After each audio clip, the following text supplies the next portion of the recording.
Alors, on intervient auprès de gens qui ont des problèmes de santé mentale, de toxicomanie, des problèmes avec la justice et qui ont habituellement un pied ou deux dans l'itinérance.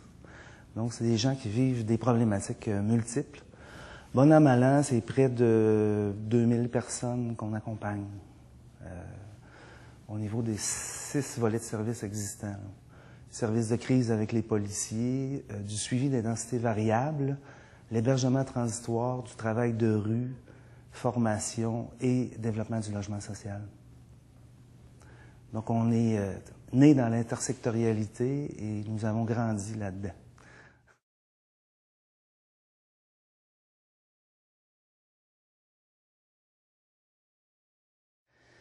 Je pense qu'il doit y avoir une centaine d'études qui démontrent l'importance d'intervenir auprès des populations au niveau de leur qualité de vie, de leur bien-être, de leurs conditions générales d'existence. Alors, la possibilité d'intervenir en réseau local par rapport à ces déterminants de santé-là, ça ne fait plus aucun doute pour personne. La difficulté, c'est d'implanter une pratique intersectorielle dans un réseau où il y a des acteurs très puissants, il y a des budgets énormes, et lorsque vous êtes le plus petit partenaire de tous, il y a ce que j'appelle un peu la darwinisation du réseau de santé. Hein. Le plus gros partenaire, c'est les services de troisième ligne qui ont une certaine influence, et une influence certaine sur la deuxième ligne, qui en a une sur la première, étant les CSSS. Et à la fin du processus, vous avez les organismes communautaires et les utilisateurs de services. Donc, c'est pas toujours facile de mobiliser les partenaires dans un travail intersectoriel pour des questions qui m'apparaissent très, très importantes, très inquiétantes même. Je suis très préoccupé par ce qui se passe dans les réseaux locaux. Tout se passe comme si on avait confondu l'approche populationnelle avec le contrôle populationnel. Une idéologie de gestion dans le réseau de santé actuellement qu'un sociologue français a appelé l'idéologie gestionnaire. Donc, il se résume à quelques éléments, un peu comme dans les grandes multinationales. Il y a une façon de faire, c'est celle que l'on veut appliquer et imposer aux autres partenaires. Et vous allez voir, je crois quand même aux réseaux locaux de services, là, si on peut changer notre culture. Deuxième élément, c'est de dire que tout va bien. Je ne sais pas ce qu'on a au Québec à parler d'innovation d'un côté de la bouche, puis de l'autre côté de la bouche, à toujours vouloir éviter de se remettre en question. Parce que l'innovation, parce que je voyais votre affiche tout à l'heure, l'innovation vient avec une capacité, une pensée critique qui peut remettre en question un certain nombre de choses. Alors ça, c'est très, très difficile actuellement dans les réseaux locaux de services d'en arriver à cette remise en question-là, parce qu'en vertu de l'idéologie gestionnaire, souvent, on dit que, il y a une façon de faire, c'est celle qui vient d'en haut, celle du ministère, celle des agences. 2, on va dire que tout va bien, il n'y a pas de problème dans notre réseau. On a des statistiques qui démontrent que tout va bien. Moi, je remets en question cette idée que les stats que l'on fait, qui ne sont pas toujours pertinentes, qui sont reliées à un processus de reddition de comptes dont je ne vois pas toujours la finalité puis l'efficacité. Puis troisièmement, on dirait que, puis je reprends ça Jacques Parizeau qui disait il n'y a pas si longtemps, qu'on dirait qu'au Québec, quand on pose une question, quand on veut remettre en question un certain nombre de choses, on est un vilain, avec les vilains petits canards. Moi, je pense qu'une pratique innovante ne peut pas aller sans une certaine remise en question. Et je suis assez surpris que tout le monde se tire sur la biographie de Steve Jobs parce qu'il a une pensée différente des autres et puis on l'encense là-dessus. Mais dès que vous avez cette pensée-là, du moins en santé mentale, parce que j'ai passé 30 ans de ma vie dans le domaine de la santé mentale, vous dérangez. Vous dérangez, c'est pas la façon de faire. Si c'est quelque chose qui n'a pas été nommé par les orientations ministérielles ou l'agence, vous êtes un peu le paria de service.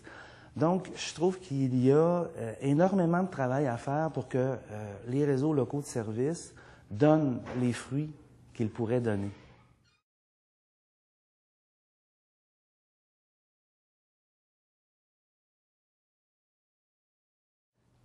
Tout se passe comme si, depuis que, je pense que c'est la loi 95 là, qui a créé les C3S, on s'est probablement, par cette responsabilité populationnelle-là, crispé comme organisation. Hein.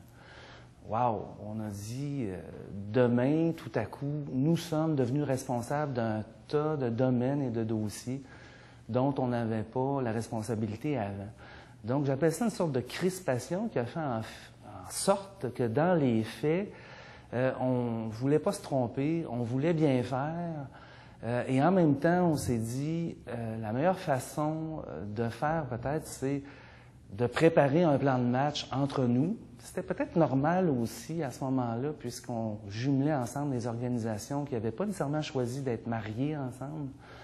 Mais ça a eu pour effet que le réseau local de services a été probablement la dernière chose à laquelle on a pensé dans les 5 dernières années, que ce soit ici à Québec ou au Québec.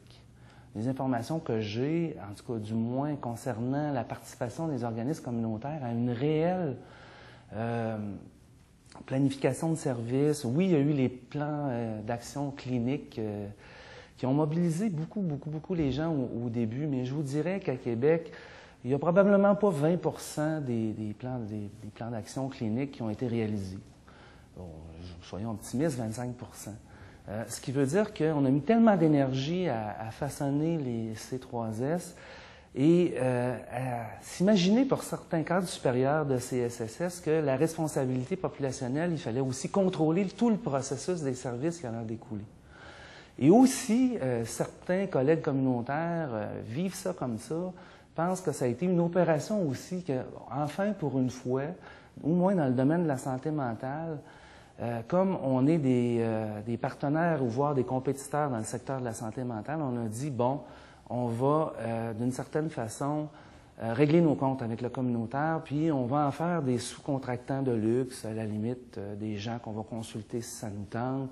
Je vous raconte un peu l'esprit, là, c'est pas scientifique ce que je vous dis, mais c'est la perception assez généralisée des groupes communautaires que ce modèle-là, il est préoccupant parce que, je vous dirais qu'à Québec, ne prenons que Québec, je pense que depuis 3 ans, il n'y a pas eu, ou 2 ans et demi, 3 ans, une rencontre touchant le réseau local de services et la possibilité de réunir les gens, puis de regarder nos problèmes sur le territoire et de les régler. Au moment où on se parle, les refuges en itinérance débordent. Il y a 5000 utilisateurs de drogue par injection, puis on ne discute même pas, ou encore la possibilité, de façon vraiment concrète, de mettre des sites d'injection supervisés. Je trouve que à côté de tout ce discours-là, dans les faits, si on regarde les faits, il y a peu ou pas de choses qui se sont réalisées. Cette espèce d'opération-là, importante de création de C3S, a fait en sorte qu'en cours de route, probablement, qu'on a oublié le réseau local de services, la force du réseau local de services.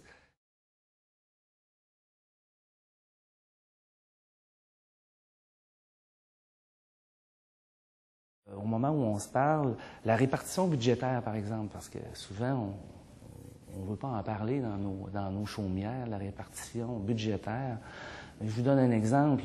À Québec, il y a 5 ou 6 ou 7 ans, il y avait une commission régionale de santé mentale où les organismes communautaires pouvaient avoir droit d'orienter les discussions concernant les budgets. Depuis la création des C3S, et même avant cette création-là, il faut le dire, là, c'est pas les méchants C3S, là, cette commission-là a été abolie. On a même eu un projet clinique où on demandait organismes communautaires et CSS, donc organismes de première ligne, d'avoir droit au chapitre dans la répartition des budgets en santé mentale. Et il s'est tellement rien passé qu'on s'est sabordé nous-mêmes, comme comité. Donc, c'est pas la fête, là. C'est pas facile pour nous d'envisager la participation à un réseau où, de plus en plus, moi je le remarque, les urgences débordent. À Québec comme à Montréal, on nous invite à participer à des comités pour trouver des solutions, parce qu'en réalité, ce sont les organismes communautaires qui les premiers ont développé des services de crise après 5 heures, la nuit, les fins de semaine, des maisons d'hébergement transitoire, qui sont finalement des alternatives à l'urgence psychiatrique. Mais on nous invite, mais quand on regarde les papiers, quand on regarde les documents, on n'existe plus. On peine à indiquer le mot organisme communautaire. On dirait que ça fait mal aux mâchoires des gens. Puis là, on nous dit, on est désolé, il n'y avait plus de place dans la case. hey, il n'y avait plus de place dans la case. C'est très difficile pour nous autres. C'est un net recul depuis 5 ans au niveau de notre participation au réseau, ce qu'on appelle local de service, ou notre reconnaissance. C'est qu'on participe, c'est qu'on fait du 24/7, c'est qu'on a des équipes de crise, c'est qu'on sue sang et eau là, pour ce réseau-là. Mais notre reconnaissance, de plus en plus, elle devient très, très, très minime.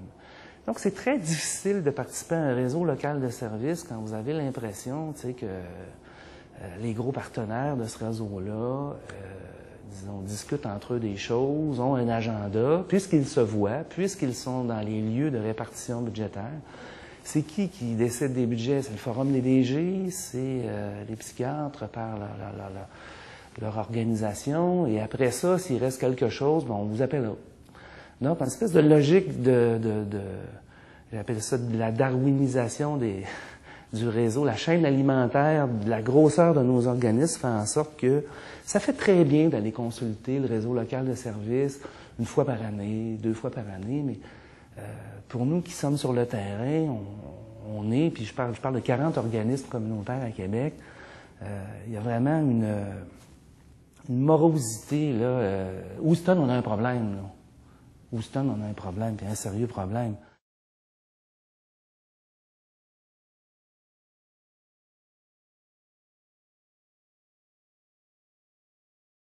La pratique intersectorielle, ça ne m'apparaît pas être quelque chose qui est développé au Québec beaucoup, dans toutes les sphères, on va se le dire comme ça.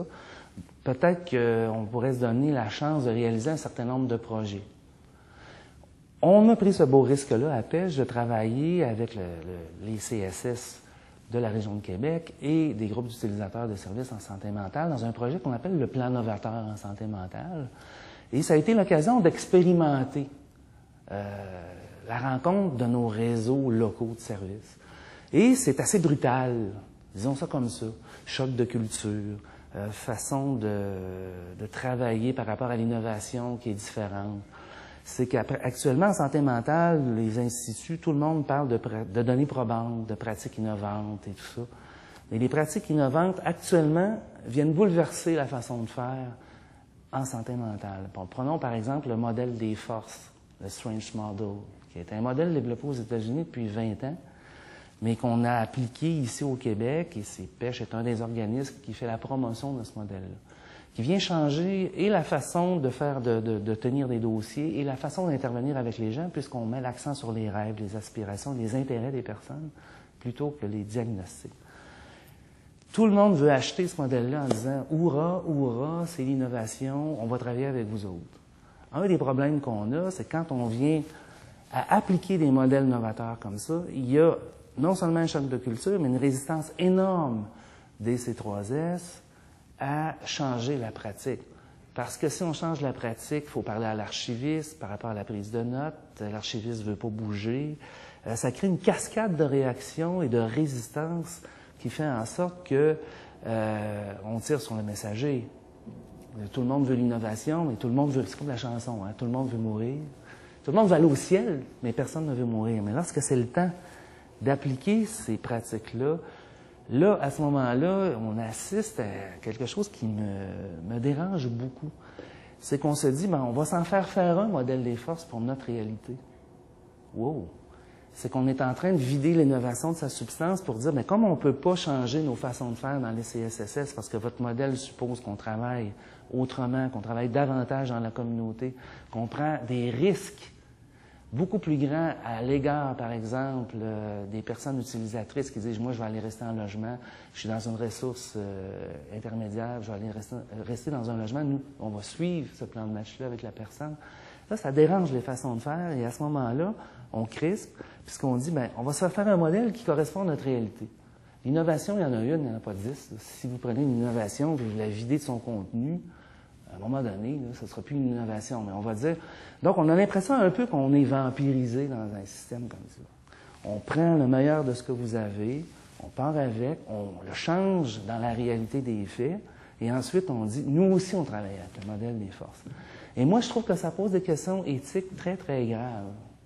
Ceci dit, je ne suis pas en train de dire que ce n'est pas possible de travailler avec les C3S. Au contraire, dans la région de Québec. On travaille avec un CSS très enthousiaste à l'idée d'un centre de rétablissement qu'on va développer l'année prochaine. Il y a des gens qui désirent, des gens de CSSS, des gestionnaires qui désirent changer la façon de faire. Mais ça suppose un espace de parole, un espace démocratique, un espace de remise en question. C'est-à-dire sortir du livre, là. Sortir de cette idée que tous nos problèmes vont être résolus par une approche statistique, par une approche de reddition de comptes.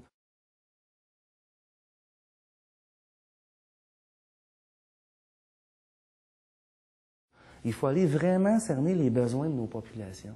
Et quand il faut inverser complètement le système, plutôt que d'être imputable, tu sais, la commission Rochon avait dit, malheureusement, c'est encore vrai, le système est imputable au système.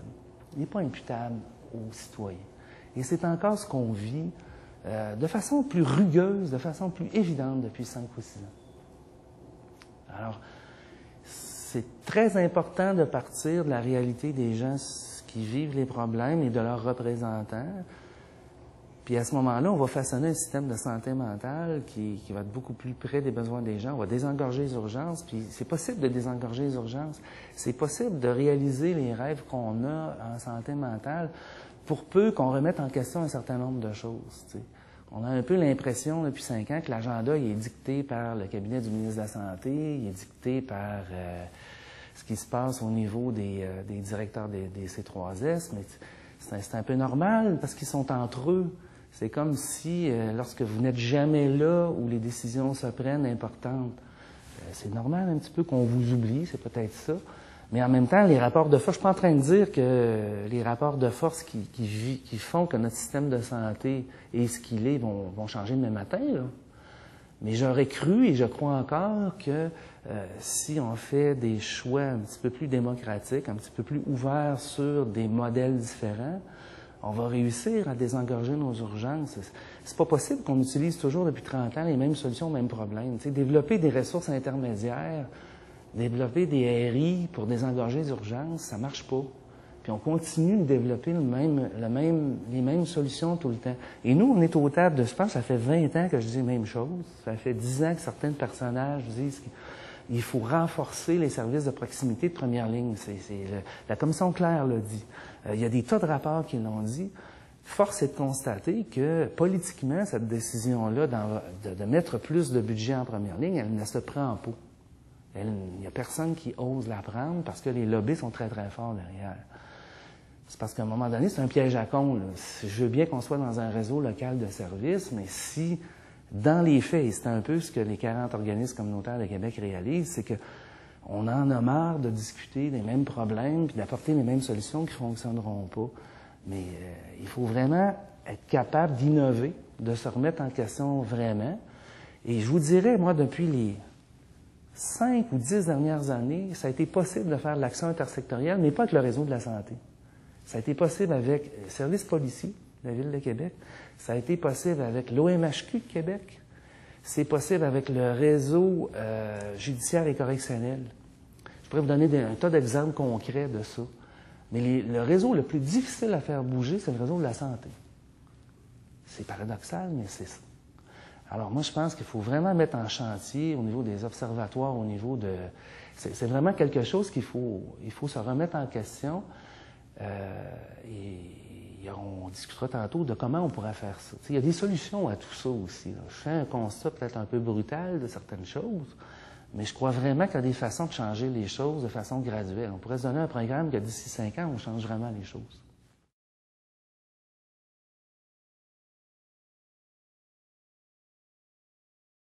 Des exemples de collaboration entre le réseau communautaire et de la santé qui ont donné des résultats intéressants.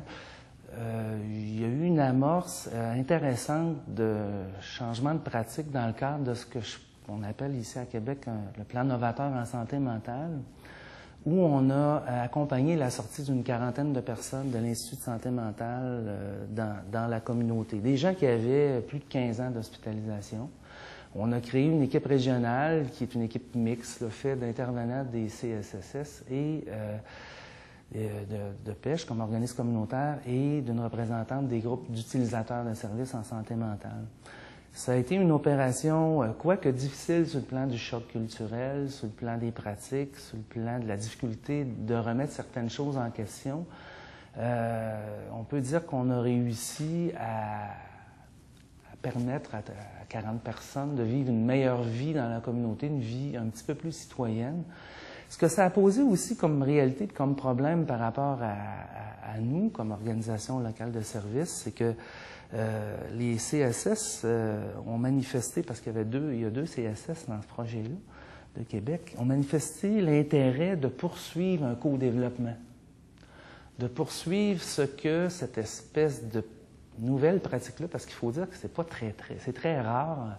Moi, je pense qu'en 30 ans, c'est une des premières fois, je pense, qu'on a accepté de mettre ensemble les gens au quotidien, s'entend, les gens des CSS, des intervenants, puis les gens des organismes communautaires, des utilisateurs.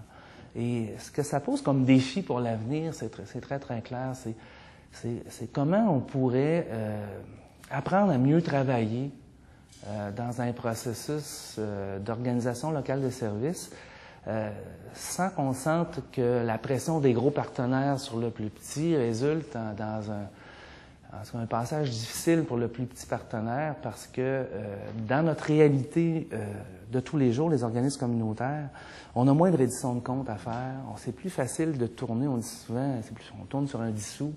C'est plus facile. T'sais, on a un peu l'impression que les CSSS, c'est des paquebots là, qui sont difficiles à tourner. Donc, il y a vraiment, on est à la croisée des chemins. Là. Ceux et celles qui l'ont essayé, à un moment donné, on ne peut pas forcer l'amour entre les partenaires.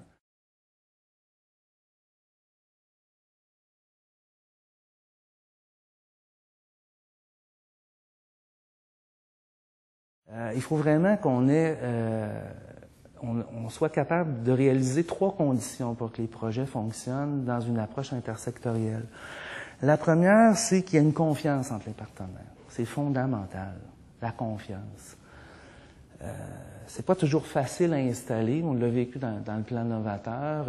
Il y a une compétition, hein, une compétition qui est là entre dans le réseau de première ligne intrinsèque depuis 30 ans entre les établissements et les organismes communautaires. On se regarde un peu comme des chiens de faïence, là, tu sais, puis on se dit, ben, mon père est plus fort que ton père.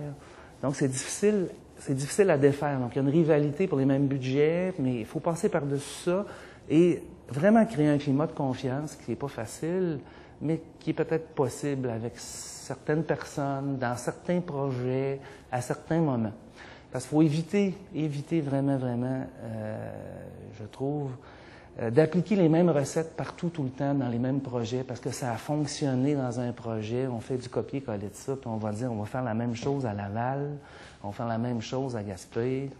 Ça, vraiment, il faut éviter de faire ça dans l'action intersectorielle.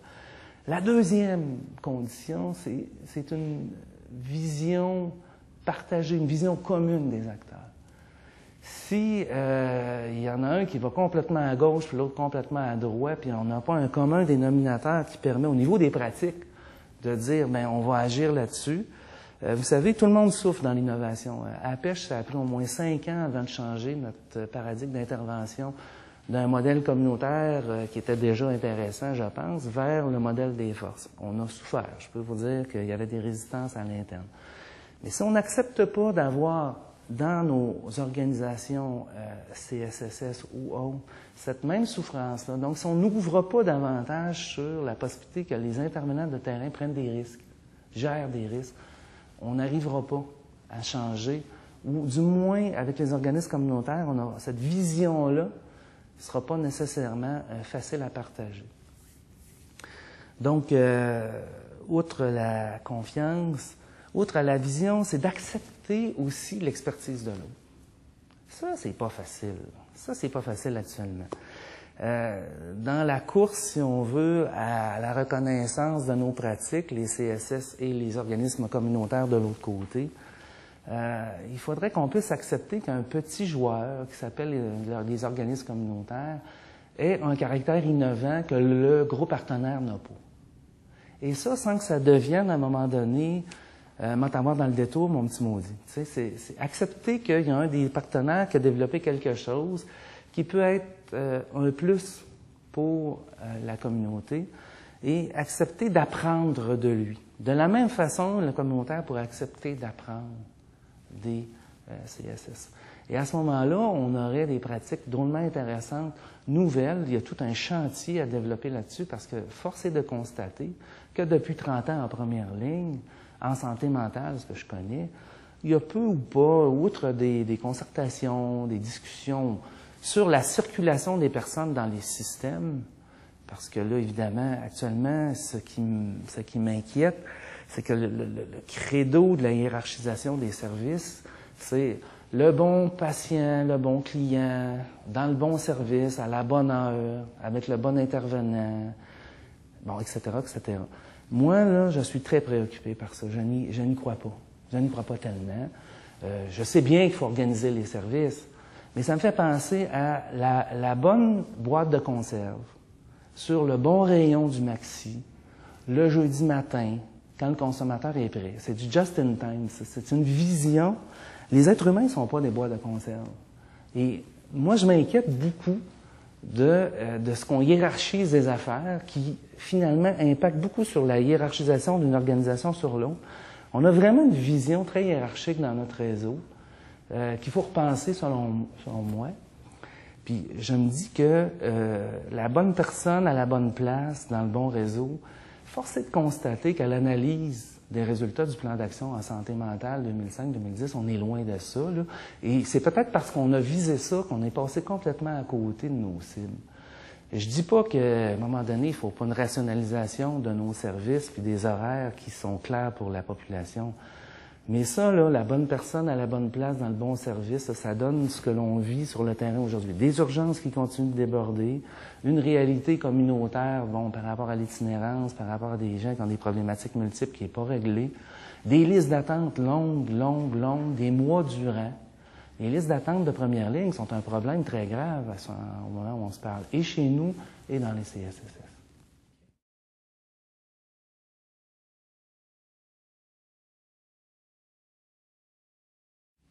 Si on peut parler d'expertise du milieu communautaire, elle se résumerait à une chose très simple. C'est qu'habituellement, les organismes communautaires partent de la réalité du vécu des personnes qu'elles accompagnent. Quand on parlait de déterminants de santé tout à l'heure, c'est sûr que par rapport à des pratiques où on a commencé dans le communautaire, au début des années 90, avant qu'on appelle les services SIV de soutien d'intensité variable, c'est les organismes communautaires qui ont développé ça. C'est fou à dire, mais c'est nous qui avons développé ça, les premiers. Puis c'est pas pour jouer à qui fait pipi le plus loin, là. C'est une réalité historique. Et on se rendait compte en visitant les gens qu'il n'y avait rien dans le frigo, ou qu'il y avait une caisse de 24 sur le frigo, ou qu'il y avait des éléments, des indices dans la réalité vécue par la personne dont il fallait tenir compte. Donc, il y a une pratique qui a été développée par les organismes communautaires, donc en partant des besoins des gens. Donc, c'est du bottom-up plutôt que du top-down, hein? Parce que, tu sais, si on nous dit c'est quoi les besoins par des planificateurs de services ou des ingénieurs de système, nous, on est très, très près de la communauté des gens qu'on accompagne par notre proximité de service, bien sûr, mais par nos pratiques. Et c'est là qu'à un moment donné, je pense qu'il faut faire un renversement des priorités dans nos réseaux. C'est que plutôt que de partir d'une organisation de services théorique puis d'essayer de l'implanter dans nos réalités, il faut partir de la réalité des gens. Puis là, on va avoir beaucoup d'inspiration. Par exemple, le mouvement communautaire a développé des pratiques de soutien communautaire, mais quand vous voyez dans l'état dans lequel les logements sont pour beaucoup de nos clients, beaucoup des utilisateurs qu'on accompagne, on développe le logement social. Donc, par exemple, à Québec, on a développé le logement social conjointement avec les CSSS, bien sûr, comme partenaire, mais aussi avec l'agence. On a développé un projet qui s'appelle Clé en main, qui est un laboratoire du développement du logement social, qui est drôlement intéressant. T'sais, donc, il y a des initiatives qui sont prises comme ça. Et bizarrement, il y a des partenaires qui sont prêts à embarquer là-dedans. Les policiers, par exemple, quand on a développé le premier service de crise avec des policiers au Québec, c'est qu'on se rendait compte qu'on accompagnait, nous, des gens qui étaient judiciarisés. Puis la pire expérience qu'ils nous racontaient dans leur vécu, c'était quoi la pire expérience que tu as vécue? C'est quand j'ai été arrêté par un policier, je délirais au coin de la rue Saint-Jean et Dufresne, puis j'ai été amené en prison. Donc, on a développé une pratique de travail de rue à partir de ça pour éviter que les policiers soient toujours confrontés à un contexte d'arrestation avec les personnes. On a développé un service direct dans l'établissement de détention, du centre de détention, pour venir en appui aux intervenants correctionnels qui sont là. Donc, ça donne une toute autre lueur, une toute autre façon d'intervenir quand on part de la base.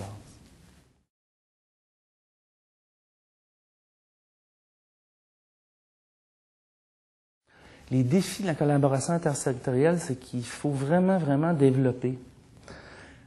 Une des conditions, je trouve, préalables dans le plan novateur dont il y a eu plusieurs acteurs à Québec, c'est qu'on s'est lancé là-dedans, je pense, sans que tous les partenaires sachent dans quoi ils s'embarquaient. Quand vous n'avez jamais fait d'action intersectorielle, vous ne pouvez pas soupçonner les compétences que ça prend pour faire l'action intersectorielle. C'est pas... Il faut apprendre de nos erreurs. En tout cas, ça, c'est une des choses dont je pense qu'il faut absolument tenir compte si on ne veut pas avoir une rupture dans un réseau local de services entre le réseau communautaire et les CSS. Il faut être capable de se remettre en question, d'apprendre de ces erreurs-là, mais surtout, je pense, pouvoir être, sinon formé, instruit des réalités, d'une pratique intersectorielle. Parce que ça peut être brutal. Moi, je me souviens quand on a développé des services avec des policiers, avec 800 patrouilleurs de la Ville de Québec, c'était pas nécessairement simple au début de convaincre les patrouilleurs de faire appel à des intervenants psychosociaux du communautaire. C'était très difficile. Il y a une culture qui est différente, il y a une culture paramilitaire, il faut s'ajuster à ça. Mais autrement dit, si on veut faire des projets intersectoriels entre des acteurs du réseau local de services, il faudrait déjà se former ou avoir de l'information ou ne pas lancer les organisations qui ne sont pas prêtes à faire de l'action intersectorielle là-dedans en pensant que ça va être un voyage très gentil, en décapotable, au soleil. Je pense qu'il faudrait d'abord des gens de tous les secteurs qui ont vécu des projets, qui ont réalisé des projets intersectoriels. Puis je pense qu'il faudrait à un moment donné tirer les enseignements de ça. Il y a un livre qui a été écrit là-dessus au Québec, ça s'appelle « L'action intersectorielle en santé mentale » par Dana White, Paul Morin et compagnie, qui est un petit trésor, un bijou d'expérience intersectorielle. Mais il y a énormément à faire parce qu'une pratique intersectorielle, c'est une pratique qui est sociale et politique en même temps. Et les grosses organisations ne sont pas prêtes à remettre en question les façons de faire. Et je pense qu'une des bonnes façons de renverser un peu l'idéologie gestionnaire dont je parlais tout à l'heure, c'est de redonner aux équipes terrain du pouvoir, le pouvoir de décider. Il ne faut plus que ce soit les gestionnaires qui soient au centre de ces pratiques-là. Parce qu'eux autres ont tout intérêt, pauvres gestionnaires qu'ils sont, j'en suis un, je sais bien de quoi je parle. Les statistiques, on sait très bien qu'on veut des bonnes statistiques, il n'y a pas de la malversation là-dedans, mais on a tendance à rendre le paysage un petit peu plus beau que la réalité. Donc, il faudrait qu'on se forme, mais il faudrait que les équipes terrain puissent prendre des risques, qu'on change la mentalité de notre réseau où à chaque fois qu'il y a un risque qui doit être pris, on dit non, on ne peut pas prendre ce risque-là. On a la responsabilité populationnelle, c'est complètement paradoxal. Depuis que les CSS ont la responsabilité populationnelle, j'ai l'impression qu'ils prennent beaucoup moins de risques. Parce qu'on dit c'est nous qui sommes responsables, on ne veut pas être dans le journal. Mais oui, mais il faut gérer ce risque-là. Je veux dire, quand on gère des services de crise, quand on gère des populations qui ont des problématiques multiples, il faut s'attendre de temps en temps à voir. Parce que, un peu comme les médecins, on ne veut pas avoir sa photo dans le journal, là. Je comprends que tout le monde ne veut pas être cité devant un coroner, mais ça va arriver. Ça peut arriver. Il faut élargir la partie de risque. Donc, ça, c'est des éléments importants, donc, de redonner. Puis que les gestionnaires supportent les équipes terrain.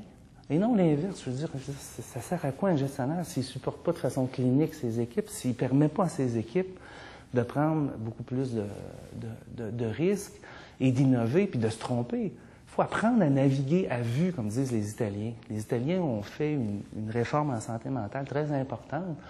Puis je ne peux pas vous le dire en italien, mais c'était vraiment naviguons à vue, prenons des risques, essayons des choses, trompons-nous. espèce d'éloge de l'échec. Je suis en train presque de faire un éloge des possibilités d'échec, puis de se remettre en business ensemble, puis de dire qu'on va réussir. Mais si on n'a pas ça, c'est des conditions préalables à l'action intersectorielle. Si on est trop crispé, ça ne fonctionnera pas. Les préliminaires ne sont pas possibles.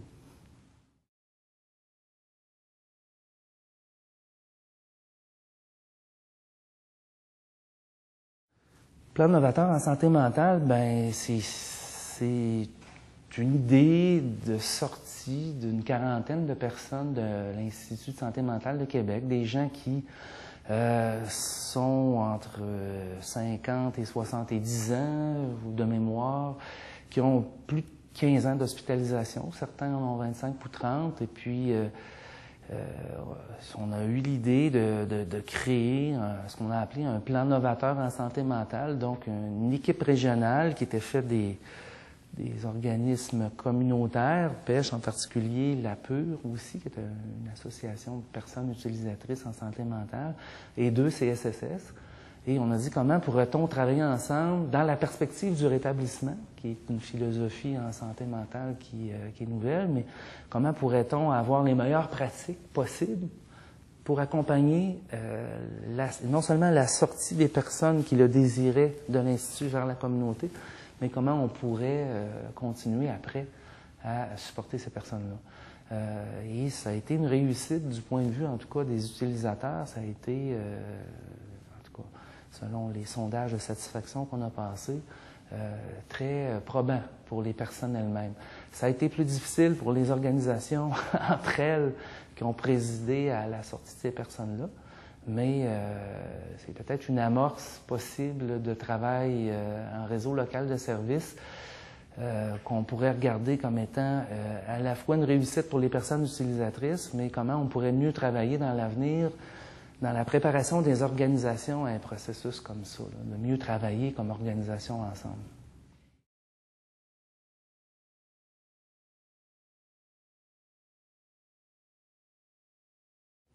Il y a énormément d'avenir. L'avenir, elle est là. Je crois que c'est par là que ça doit passer. Faut admettre au Québec qu'on peut développer le travail intersectoriel. Bon, quand on met ensemble le réseau de l'habitation avec le réseau de la santé, c'est pas toujours facile, mais je pense qu'il faut désapprendre de nos réflexes sectoriels, hein, parce que l'approche intersectorielle, ce que ça veut dire, c'est que le réseau de l'habitation s'est dit, ben écoute, la responsabilité des gens qui ont des problèmes de santé mentale, c'est la santé, puis demande-moi pas de développer du logement social.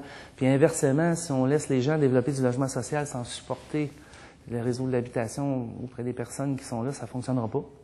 Donc oui, il y a de l'avenir, mais il y a de l'avenir, un avenir théoriquement intéressant.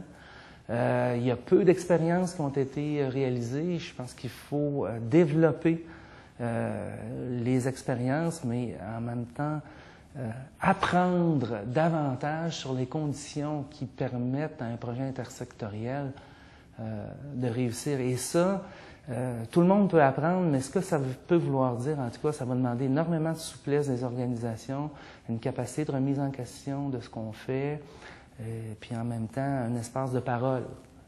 La possibilité de pouvoir dire que ça n'a pas de bon sens, là, ce qu'on fait là. On devrait travailler autrement. Il y a du non-sens dans ce que l'on est en train de voir. Comment on pourrait travailler pour donner du sens à tout ça. Donc, c'est bon pour la santé mentale de donner du sens à ce qu'on fait.